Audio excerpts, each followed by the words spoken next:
want to come back and think about your graded problem that you had for today, where you were trying to come up with the equations for the slope and the intercept of what's called a linear regression line, or linear least squares line.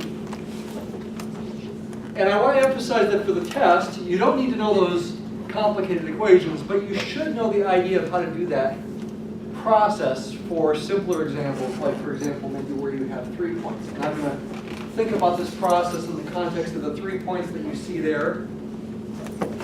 I'm storing those points in a list. Points 2, 3, 3, 5, 5, 6. And again, unless said otherwise, those are assumed to be in rectangular coordinates. We can make a plot of those points with list plot. Here's basic syntax that will make a plot of those points. There they are. They're not on the same line, but the idea of a least squares line is that you're trying to find a line that follows the trend, so to speak, maybe a line about like this, that doesn't necessarily go through any of the points, but follows the trend. And what you ultimately are trying to do, and what you found out by doing the problem, is that you're trying to minimize the sum of the squares of the errors that occur when you use the line to try to approximate the y-coordinates of those points. So here's the situation. Again, the points are 2, 3, 5, 3, 5, and 5, 6. 2,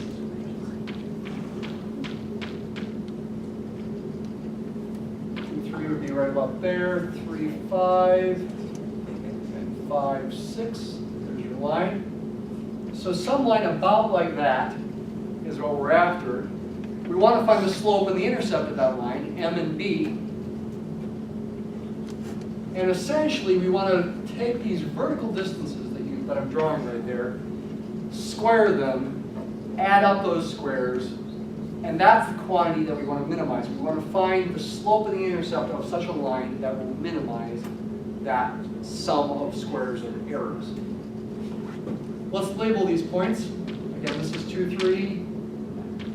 This point right here is 3, 5. And this point is 5, 6. We can label the corresponding points on this unknown line as well. The first coordinates are easy, right? 2 is the first coordinate of that one. The line is unknown. It's got equation y equals mx plus b. We can find the second coordinate by plugging the x coordinates into that equation. So the second coordinate of this point right there is going to be 2m plus b.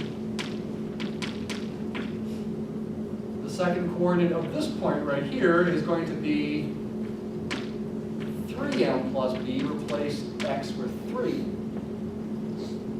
And the second coordinate of this point is going to be 5m plus b, replace x with 5.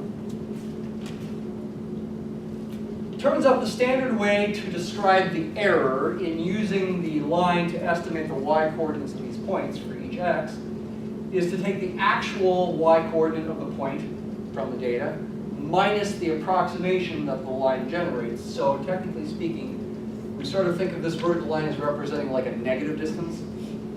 Take the second coordinate of the data value and subtract the second coordinate that comes from the line.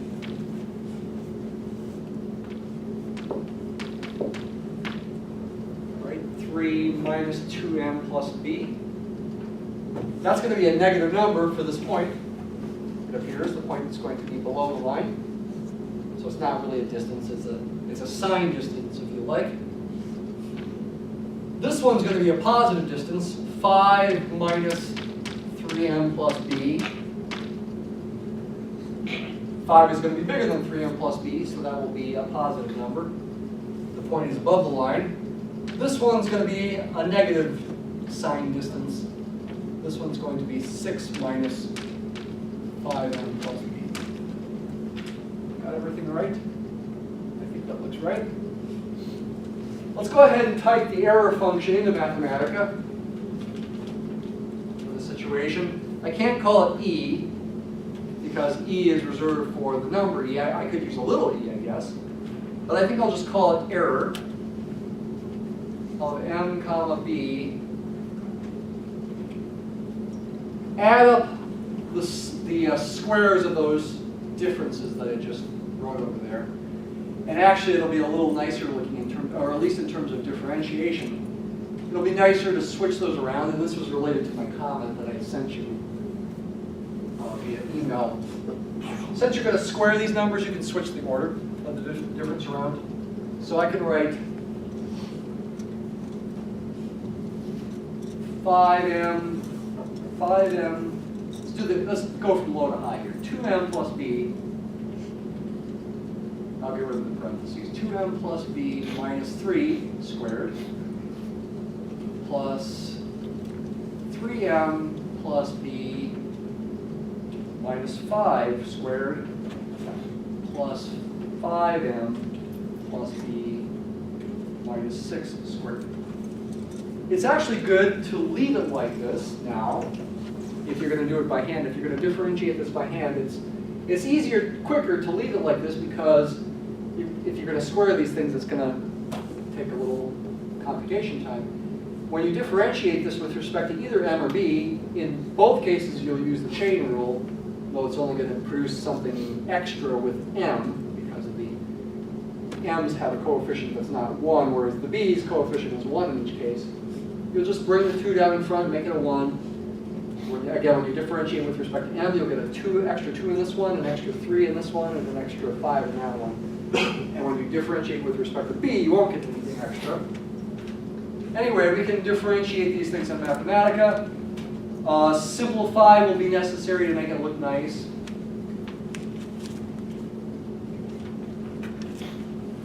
Differentiate with respect to m.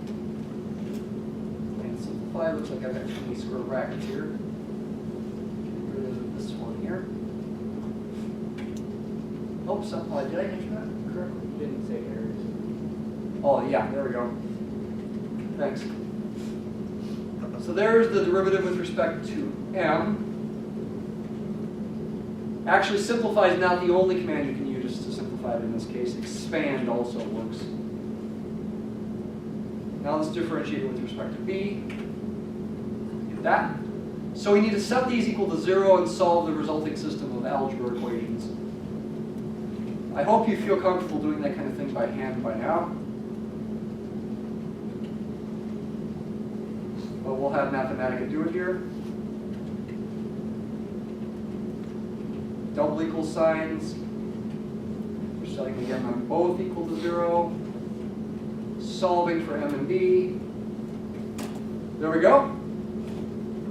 M is 13/14, b is 11/7. Let's see how it does.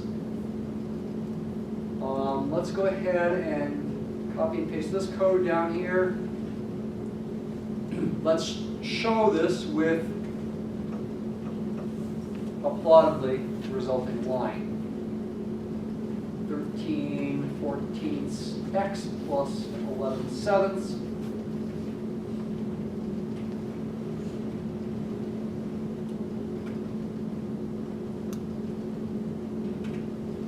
There we go, there's the line. That's the unique line that minimizes that quantity for the error. Okay. Really, I should emphasize that it is a sum of squares of errors. Sometimes people do that by calling it SSE for sum of squares. That's the unique line that does it. Is it really a minimum? We'd have to use the second derivative test for that.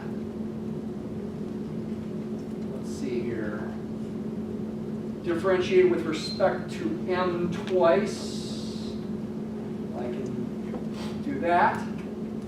I get a constant function, which makes sense. This is a quadratic function of both m and b. If we differentiate with respect to b twice, and then do the mixed partials, what do we get there? What's the discriminant going to be? It's going to be 76 times 6 minus 20 squared, which should be a positive number. Yep, 56. So it's either a max or a min. But both pure second derivatives, as you would expect, in this case, are positive, so you are going to get a min. It's a local min, That's what the derivative test tells you, but in fact it's a global min. If you plot the function in 3 dimensions,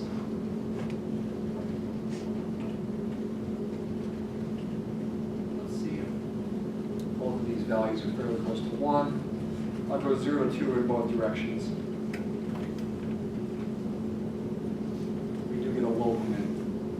Or global min, actually, it turns out to be instead of just a local min. Well, this is not a proof, of course, but that's what happens. Which should make intuitive sense if you think about the formula. It's quadratic in NP. There is one Mathematica command that can get you the answer right away. It's called fit. And you can put the name of the list of points in there, and then put a comma, 1 comma x, specifying that you want a constant term and an x term in your answer, and then put another comma and an x again, and this gives you, well, approximations for 13/14ths, and yeah, and the 11/7ths. Those are correct. Okay. All right, on to the main content.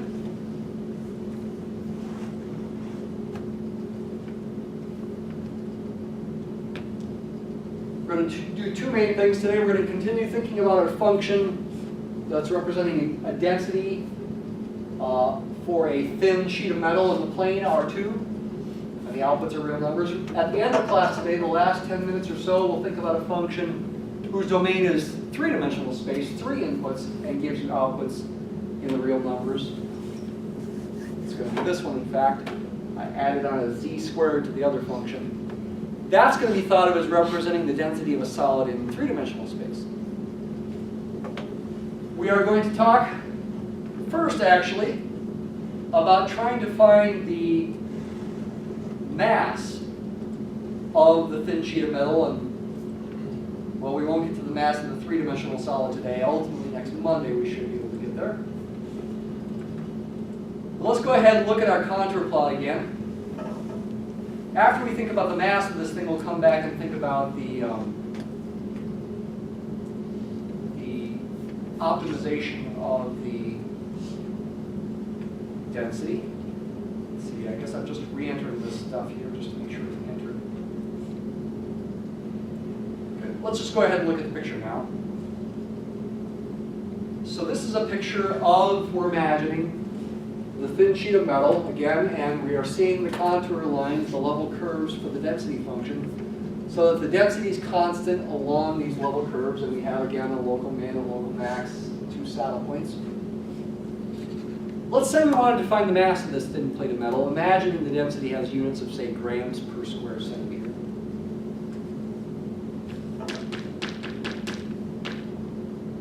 This is in grams per square centimeter. If the density was constant, what would you do?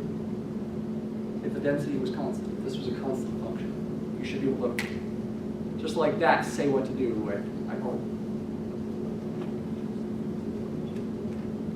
I guess it's not just like that. You should work toward being able to do that. Anybody want to hazard a guess? If the density were constant, say 200 grams per square centimeter, over the entire thin plate of metal, how do you find the mass? Is density mass over volume? This density is a mass over area. It's a 2-dimensional density. Times by the area.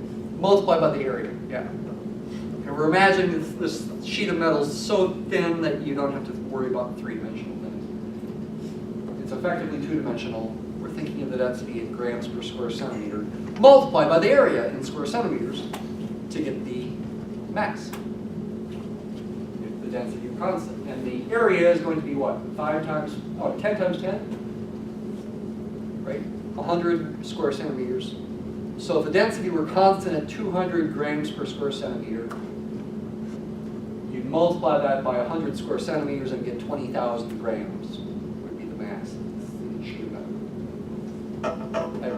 How heavy would that? That's probably too heavy for a sheet of metal, but oh well, pretend.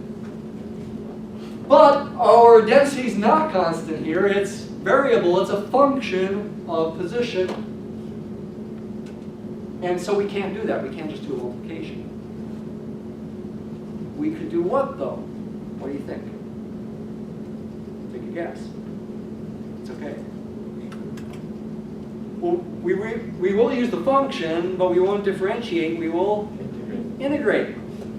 Imagine getting a scissors out, cutting this sheet of metal into a bunch of tiny squares, maybe.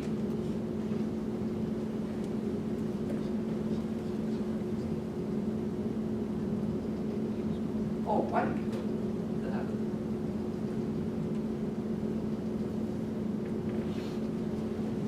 If you cut out a tiny square near this point right here, the density will change over that little square, but not by much. The density in grams per square centimeter near this point is 243.8 grams per square centimeter.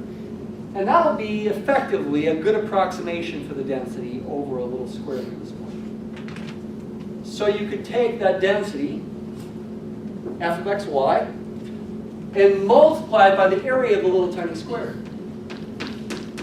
Now you could call that area, oh, maybe delta A, maybe. Or maybe, if we're trying to get toward an integral, maybe we should call it dA. Density,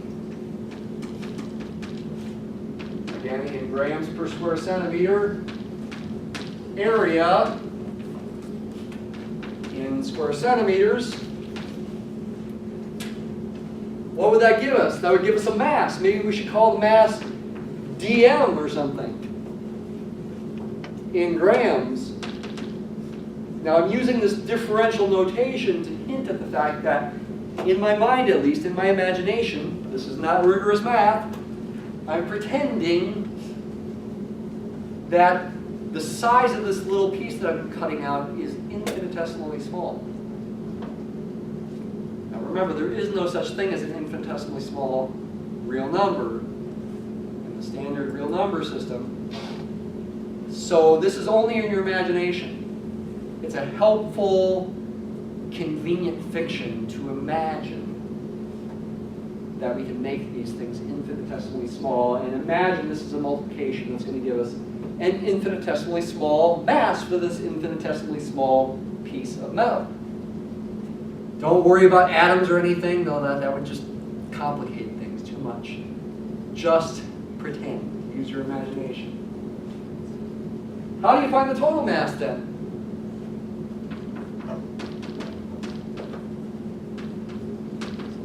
You'd have to add up the little masses. How do you add up infinitesimally small things? You integrate them, yeah. You pretend the integral is a sum, and this is going to be a double integral. There was just a gut reaction to that, wasn't there? Oh, two integrals. This is called a double integral. And when you integrate functions of two variables like this, you put two integrals there, typically. Actually, some people don't bother, but typically, people put two integrals there. It is traditional to specify the domain, the region that you're integrating over, by putting it down here as a subscript for the integral. This square I called D1 in the last class. I'll call it D1 here today again. There will be a D2, the disk, but we won't get to that until Monday. Integrals aren't literally adding up. We just pretend they are, because they do obey similar properties that summations do. In reality, rigorously speaking, they're limits of summations as these areas get closer and closer to zero. But we're not worried about that. We're not worried about being rigorous on this kind of thing. We're okay with an intuitive approach to this. Let me initially go ahead and call it dm here. We're adding up the little masses to get the total mass. Be more specific, we are quote-unquote multiplying, not literally, but pretend, multiply the density times the infinitesimal areas, and then add up those things to get the total mass. As this stands, this is just purely a symbolic thing. It's an idea. I imagine adding up the little masses in that way to get the total mass. It's not telling me how to calculate it, or even what it means as far as geometric meaning. We can give geometric meaning to this right now. I can make a three-dimensional plot of this function, plot 3D.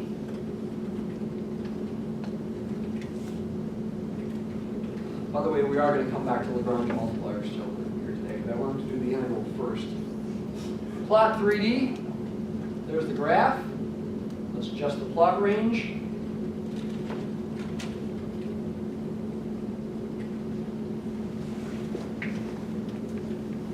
What's the geometric meaning of the integral? Turns out, and you can make sense out of this by thinking about Riemann sums, and you will in the reading and in the completion assignment, that you can think of it as the volume under the surface rather than the area under a curve. The double integral is going to represent the volume of the solid underneath this graph and above the xy plane. That's a geometric interpretation of what you want this to mean. How do you calculate? I'm jumping the gun here and not really explaining things. I'm just saying what to do. You can calculate this double integral as what's called an iterated integral, where you have an inner integral and an outer integral. You do the integration twice, essentially, which makes intuitive sense. I'm going to use parentheses, though sometimes people don't bother putting the parentheses in here, just to make the conceptual point that we have an inner integral and an outer integral. What happens with this dA? Take a guess. I'll take guesses today. What do you think is going to happen with the dA? What will dA equal? dx dy, yeah. Pretend it's dx times dy, or dy dx. Pretend it's dy times dx. It doesn't matter, you can do it either way. Maybe the inner integral is going to be with respect to x, and the outer integral is going to be with respect to y. You can switch it around in any case that we are going to encounter. You can actually create some crazy examples where the order matters and gives you different answers, but for us, it won't matter. It's the rectangle, both, or the square, both x and y are going between -5 and 5. That happens to be the case in this situation, but it doesn't have to be the case. Maybe x could go between 3 and 4, and y goes between 5 and 9. Then your limits for the integrals are going to be different. You are integrating the function this way. Let's start this process by hand, but we won't finish it by hand because it would take too long. I believe you could definitely finish it by hand. I want a longer piece of chalk here. Chalk that's too long is kind of a pain because it breaks all the time, and chalk that's too short is a pain because then your fingers just rub against the board. It's not a good thing. What's the function here? See if I can remember it. I tried remembering it a couple times in my head in the last class, and I forgot it both times. I wrote it down wrong. Let's see, x cubed plus xy squared. Getting it right so far, plus 3y, was it? 3y minus 10x plus 250. Did I get it right? Anybody have it in the notes?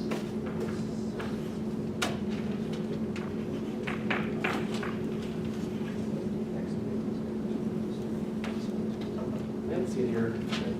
Is it okay? Yep. Why? Mathematica stalls. Okay, assuming this is right, what do you do to do the inner integral? It's with respect to x, treat the y like a constant. It's just like you would guess, if you had to guess. I could have asked you to guess again. Treat the y like a constant. Integrate x cubed, you'll get 1/4 x to the 4th. Integrate, I think I made a mistake on that in the last class. I made a ton of mistakes today in the last class. I'm trying to fix them here for you guys. That's right, okay. Integrate x, you get 1/2 x squared. What happens with the y squared? It just stays there. It's a constant. 1/2 x squared y squared. Integrate 3y, you get 3xy. The y is a constant for this inner integral.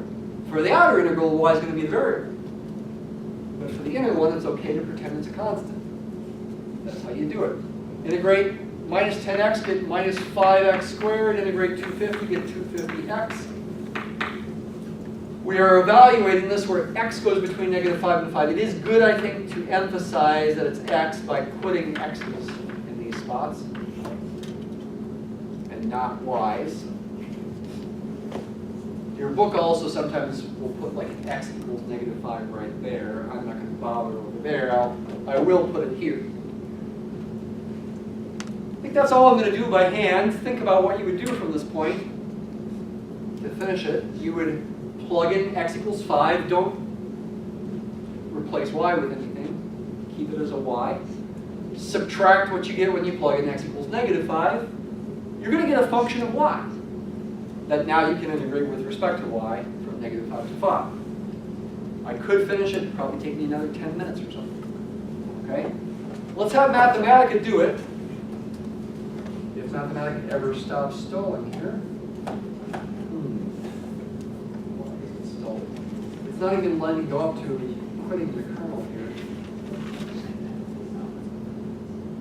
Okay, here I'm showing my PC ignorance. How do you force quit? Control, delete. Control, delete, and then go to the task manager. Task manager. Okay, there we go. I knew that. Why did I have to ask that? Okay, will it ask me to save? I hope so. No, it won't. If you want to save, then you just have to wait.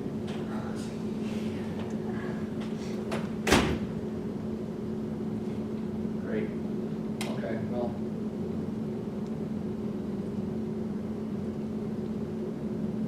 I don't know why that happened. I don't think that's ever happened in class before. It's happened plenty of times on my computer.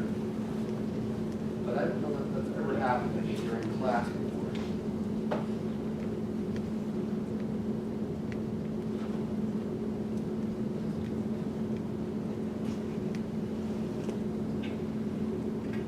Okay, let's just do the integral, not worry about the graph. Where should I put it? Oh, actually, I've got it down here from the last class. I didn't erase that. Okay, so here we go. There's the integral. Oh, didn't I? Oh, that's the curly brace thing. Oh.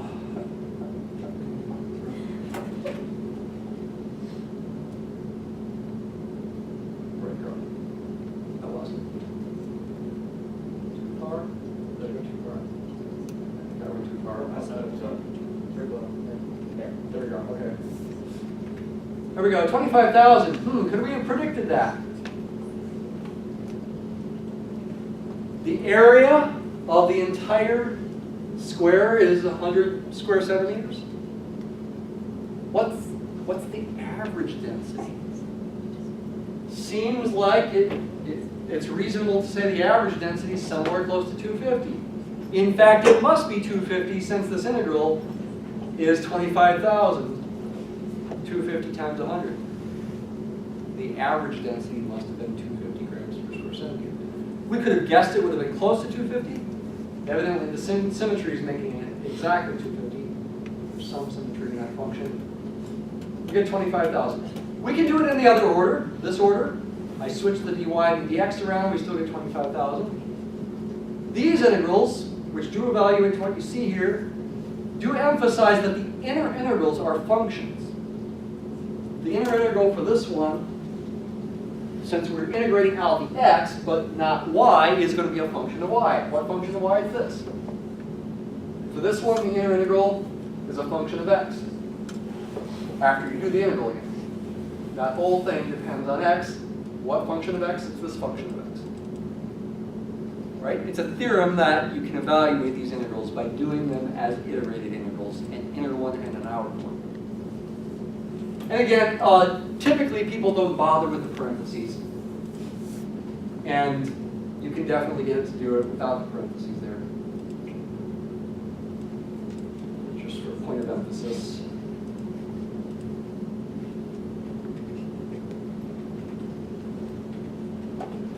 Get the same thing. The parentheses don't need to be there. Most people don't bother writing them. I won't mark it wrong if you don't write them. But I think it is good to write them initially, at least, to emphasize what's going on, really. You've got an inner integral and an outer integral. So the parentheses emphasize that. Okay? So I'll leave the other kinds of problems you're going to encounter, which involve Riemann sums, in section 15.1 to you.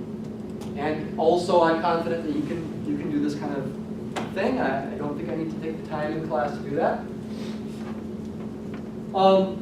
Let's spend the rest of our time thinking about Lagrange multipliers as well as higher dimensional problems. Now we're going to go back to this other domain, D2, which is this disk of radius 5 centered at the origin. This code right here is going to allow me to generate three-dimensional critical points, whose first two coordinates are the main two coordinates of the actual critical points. There's 4 of them again. And add on a third coordinate, f, of those critical points. This is some code that creates this list right here that you see. It's going to allow me to make another plot in 3 dimensions. Here's the g. This is essentially the same as the function f along the edge of the circle. I probably should call it something different though, because with Lagrange multipliers, g represented the constraint equation, a function that was equal to 0 along the edge, the boundary of this domain. I should probably call it something besides g. I guess I'll do that here. So there, I'm going to call it h. Maybe I should call it f boundary, but that's more writing. So this is all a repeat of what I showed you last time, just getting these answers here. Again, just think about what this is doing. This is analyzing the values of f along the boundary of the disk. This code that you see here, which is quite a bit of code, and I'm noticing I need to enter my axes here. With that. This code you can see is quite long. I typed that before class, you'll be happy to know. Although actually in the manipulate part to it I typed in the last class. I'll just use the manipulate. So I took time with them to actually construct part of this code. I won't take the time for you, and you'll be glad I don't because it wasn't real exciting. But I should maybe emphasize some things about it. What I wanted to do, what was my goal with this? My goal was to make an animation and have 3 graphs in the animation.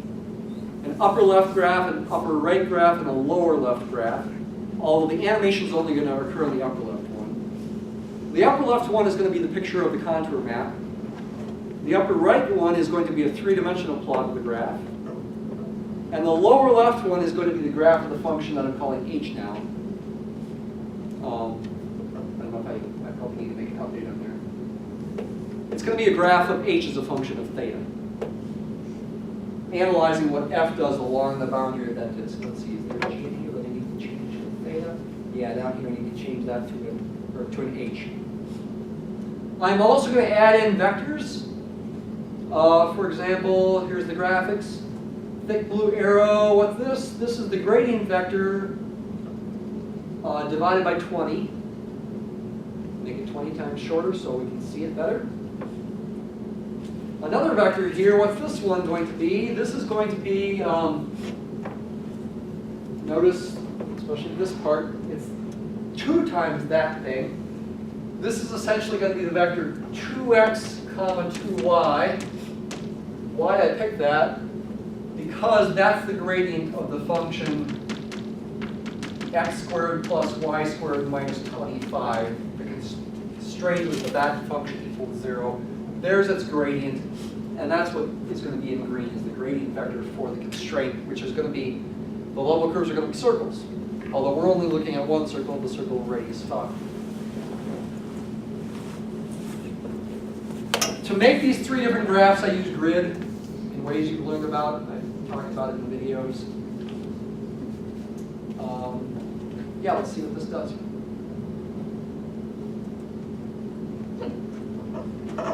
Here we go. So here's the main picture we've been looking at. Here's the 3-dimensional plot. Same function. You can rotate it, of course.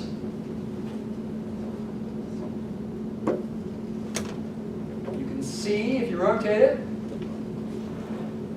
that point's a local min. This point's a local max, and these other 2 points are saddle points.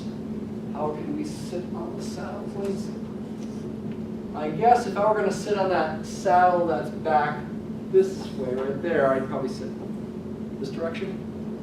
And if I were going to sit on this saddle, I'd sit more like that. Although my right foot is not going to go down very far, so that'd be kind of uncomfortable. But that's a saddle point there. The boundaries in this magenta color, that's representing what the function is doing along the boundary of the disk. And the graph down here is showing you how those values, those outputs change as theta changes. That's the angle change. And again, we have a maximum when theta is a little bit bigger than 0, and a minimum when theta is a little bit bigger than pi. And there is an animation going on. The vectors are in there too. You see those on the right and the upper left there? Ignore the fact that the upper right graph is messed up. That's because the performance goal quality has not been done with that one. But in the upper left, I did include the performance goal quality. And so what's going on here again? I think the blue vector was the gradient for the background function, f.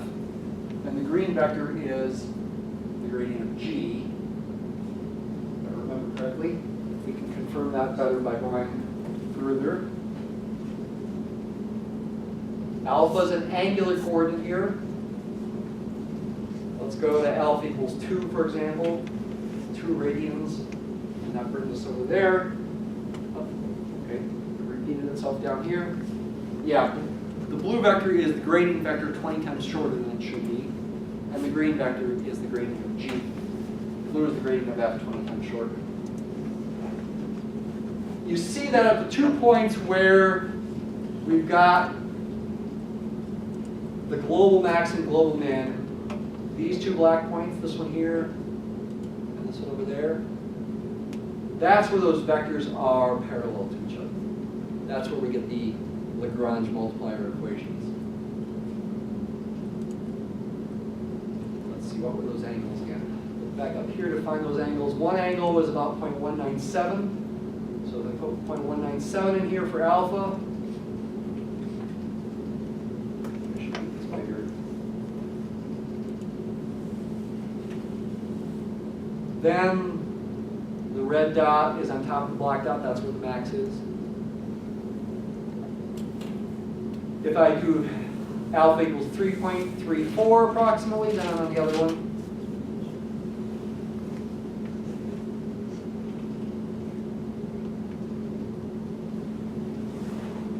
Like that.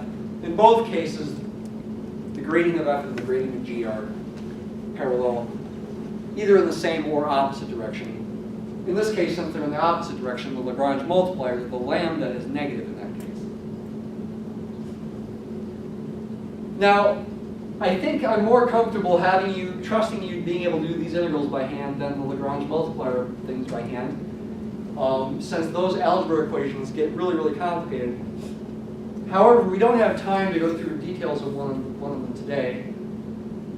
So I'll just encourage you that as far as the test goes, what shows up from Lagrange multipliers is going to be an example of problems similar to one of your completion problems. You know, you probably skipped some, I imagine, so you may want to go back and redo some ones that you skipped to get more practice, though you don't have to turn them in. You can get Mathematica to solve the Lagrange multiplier equations. In fact, I did it in the last class. I'm not typing it out for you guys. It's right there. Solve will do it. And actually, this is a mistake though. Oh no, okay, this is right.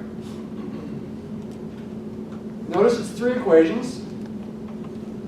The first 2 come from the one vector equation that the gradient of f is lambda times the gradient of g. That's a vector equation. It's got 2 component equations. There's the first component of the gradient of f. There's lambda times the first component of the gradient of g. Here's the second component of the gradient of f equals lambda times the second component of the gradient of g. Don't forget to add on your constraint equation. I wrote it like that. I could have subtracted 25 from both sides as well. Solve for x, y, and lambda, though you don't really care that much about the value of lambda. What you care about are the values of x and y. And approximately speaking, these are the right points, and they are opposites of each other. Before we wrote them in terms of theta, they're angular coordinates. These are rectangular coordinates for these points. Okay? Again, as far as you doing that, the Lagrange multiplier stuff, we're not practicing that in class. You got to practice that on your own. The usual best method is to take the first 2 equations, solve them for lambda, and set the results equal to each other.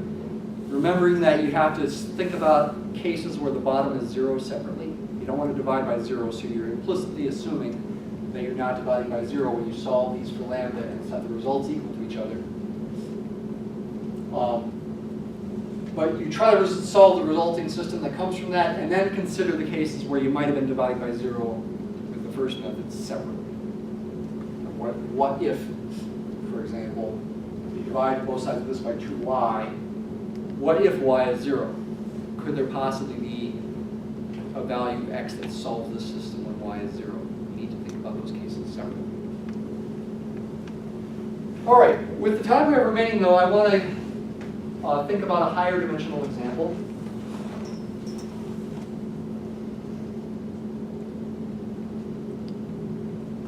This function right here, which is the same function as we've been analyzing, except I've added a z squared in there. So now it's a function of 3 variables.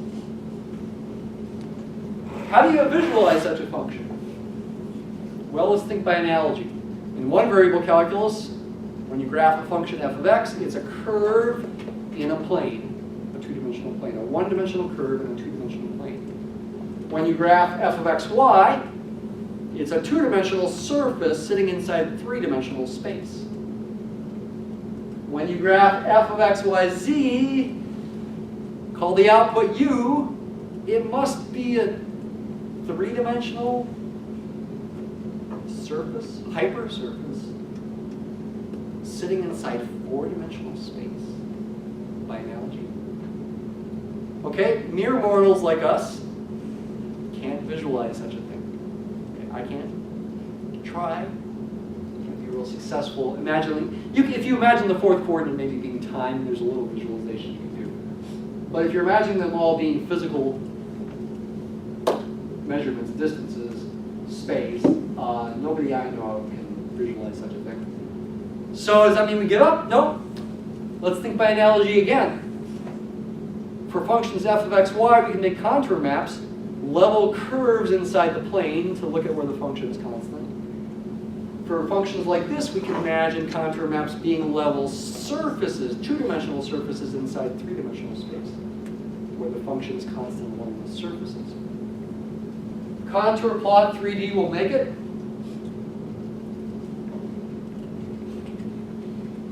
Don't set f of x, y, z equal to anything. Just leave it as an f of x, y, z.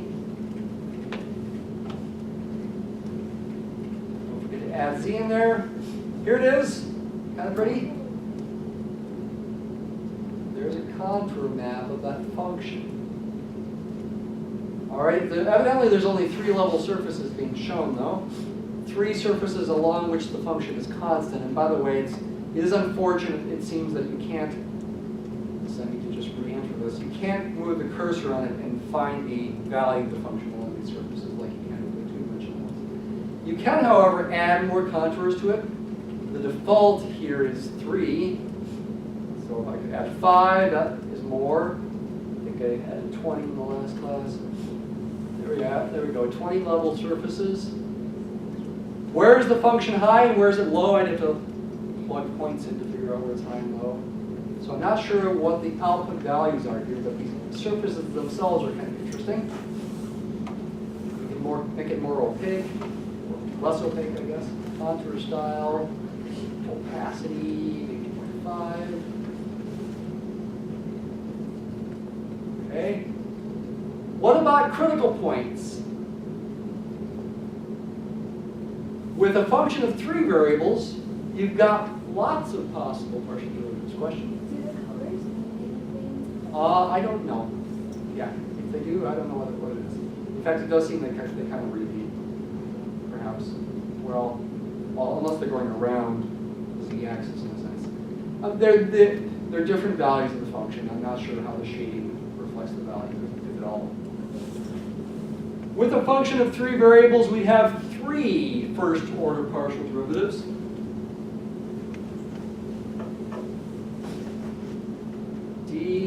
dfxyz comma x, dfxyz comma y, dfxyz comma z. We'd have to set all those equal to 0 and solve for x, y, and z to find critical points. I did make it easier for this example, relatively speaking, because the derivative with respect to z is nice and simple. Any critical point is going to have to occur where z is 0 in the xy plane. And in fact, these are the same first 2 partial derivatives as the other example. The critical points of this one are going to be 4 of them, just like the other example, and they will be at the same spot, except now in an xy plane sitting inside 3-dimensional space, rather than just a plain xy plane sitting by itself. So we can then plot the points in there, plot those critical points in there with list point plot 3D. Let's go ahead and plot one of them at least. Let's see. Where are they? Here they are. Actually, I don't want to do this kind of thing with them, though. I just want to add on a third coordinate of 0 of those. So I do not want to do that. Let's copy and paste this down.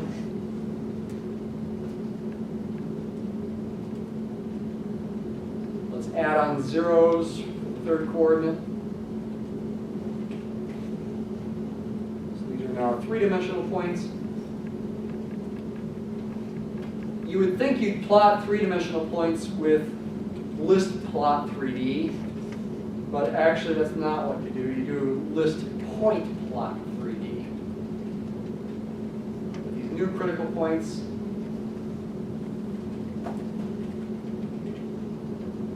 let's make them red, and we'll make them pretty big. See them in there? Yep, there's one. There they are. Okay, those are going to be critical points. There is a second derivative test in this kind of situation. I'm going to briefly describe what it is, about 30 seconds. It's going to involve stuff you don't really know or understand necessarily, but we're going to get the computer to do it for us. What you can do is you can calculate the 9, count of 9 second partial derivatives, including some mixed partials that are equal. I think, what do you get? 1, 2, 3, 4, 6 distinct ones. You create a 3x3 matrix of those second partial derivatives. fxx, fxy, fxz, fyx, fyy, fyz, fzx, fzy, fzz. And then you calculate something called the eigenvalues of that matrix, which you don't know about unless you've had linear algebra. Our cameraman is enjoying that. Eigenvalues. I'm not going to explain what the eigenvalues mean, but I'll tell you how to interpret their meaning for the example. If they're all positive, you'll get 3 of them. If they're all positive, the critical point will be a local min. Yeah. If they're all negative, the critical point will be a local max. If there's a mixture of positive and negative, one positive, two negatives, one negative, two positives, then it's some sort of saddle point. That's what you get. All right? We're going to have Mathematica calculate that for us and not worry about what eigenvalues are. Okay, we're just trusting you, trusting me that I told you the right thing there. Before I put this on Moodle, I will also use region plot to restrict the domain of this to being a cylinder. We're going to optimize this. We could optimize it over a box, but we're going to use a cylinder instead. That'll be a bit more interesting. Okay? So you'll see that when you download it off Moodle. See you in a minute.